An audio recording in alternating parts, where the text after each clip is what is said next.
The UFC 321 main event is confirmed. Aspinall versus Gane for the heavyweight championship. That's October 25th in Abu Dhabi. This is actually Gane's fourth title fight in 7 fights. He fought for the interim belt against Derek Lewis. Then he fought for the undisputed title against Ngannou. He lost that fight. Then he fought for the vacant belt against John Jones. He lost that fight. Now he takes on Aspinall for the undisputed belt October 25. UFC 320 is also set and it looks pretty good. It's Ankalaev versus Pereira Part 2 for the light heavyweight title, which headlines the card October 4th in Las Vegas at the T-Mobile Arena. Co-main event, another title fight, Dvalishvili versus Sandhagen for the bantamweight belt. The card also added Prochazka versus Roundtree 2 and 4 in the light heavyweight division. That'll be an entertaining fight. Both these guys been running through pretty much all their opponents lately, aside from Alex Pereira. That card also added Edmund Shabazian to the card, taking on Andre Muniz. Andre Muniz was knocked out in the first round in his last fight against Ikram Alaskarov. He's lost 3 of his last 4 fights, and he was stopped in all 3 of those fights. And the one win over Park was a split decision that some felt went the wrong way. Edmund Shabazian's doing a little bit better as of late, winning 3 of his last 4 fights. 2 of those were first-round stoppages via strikes. His only loss was to Gerald Meerschaert during that period via arm triangle. Meerschaert, in typical fashion, took a beating but came back to get the sub. UFC 320 opening odds for Prochazka versus Roundtree. Even money, minus 110 on both sides. So a pick'em fight there. UFC 321 opening odds. Gane versus Aspinall. Gane plus 325. Underdog, Aspinall minus 425 favorite. Not surprising that Aspinall is a decent-sized favorite there. Merab versus Sandhagen. Merab, a minus 335 favorite. I thought he'd even be a bigger favorite, but he's minus 335. He's just a tough matchup for everybody at 135 right now. Alex Pereira versus Ankalaev. Ankalaev, a minus 180 favorite. Slight favorite, not surprising. He was the winner on the scorecards in the first fight. It was close, but it was a decisive win for Ank. Ilia Topuria anticipates that the UFC either books him versus Justin Gaethje or Paddy Pimblett next. He doesn't see Arman Tsarukyan even being in that conversation. Even though Arman is the rightful challenger for the belt, he should be fighting for the belt next. But him pulling out against Makhachev really set him back, and the UFC didn't like that. Dana did not like that. It's not even a conversation about Arman. I think that they are going to try to push for Justin. This is what I think. Or maybe Paddy. It's not even a conversation about Arman. With all the announcements for UFC 320 and 321, 322 will probably be headlined by JDM versus Makhachev in New York City. If JDM wins that fight, Ilia Topuria says he wants to fight him. Ilia's on that win a belt, defend, move up, win a belt, defend, move up, win a belt plan. Fight would be great also. Yeah, and like the guy he's fighting right now, Jack, is like he's a big fucking guy too, right? Wow, just imagine if Jack beats Islam. That fight would be great also. You versus Jack? Yeah, I would love to fight him. What do you think? I saw Khabib said that he thinks that Jack is a harder fighter for Islam than you. What he's gonna say. Bryce Mitchell, who's fought Ilia Topuria in the past, obviously thinks his striking is incredible, but he does feel like bigger, stronger grapplers like a Makhachev and Tsarukyan would be problematic for him. That's why he's got so many knockouts.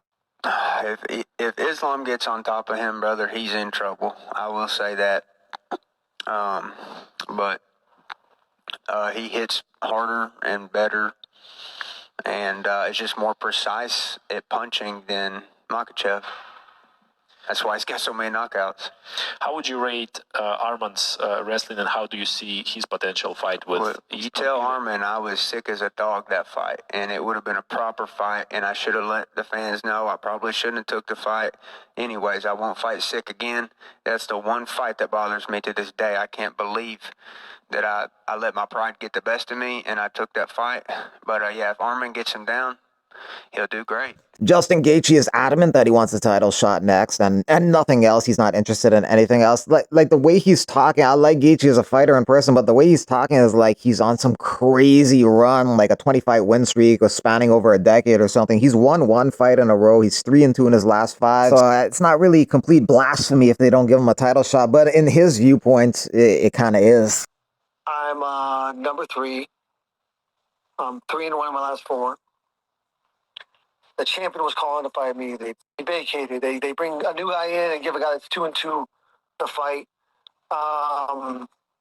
So if they want to, if their algorithm and and their math tells them just to use me until I get beat, then I'm going to have to really reevaluate what I'm doing here. Because no, I think it's I've signed up for a merit-based system.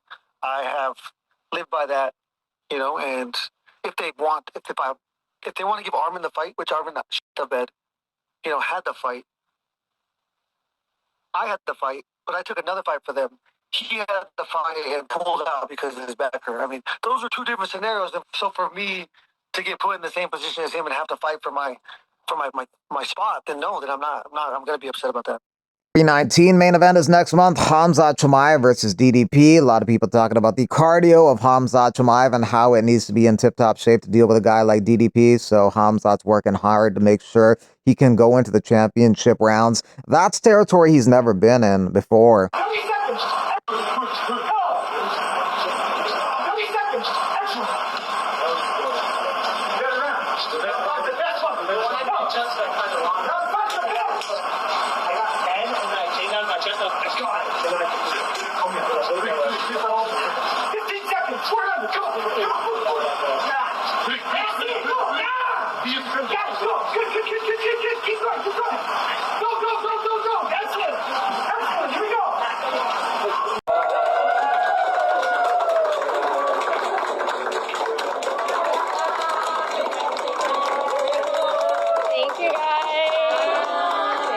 Tatiana Suarez versus Amanda Lemos at the UFC Fight Night. San Antonio, Texas, September 13. Suarez is coming off her first loss in her career, taking on Weili Zhang in that fight. She lost that title fight. And Lemos just coming off a victory over Lucindo. That's a Noche UFC, which is headlined by Lopez versus Silva.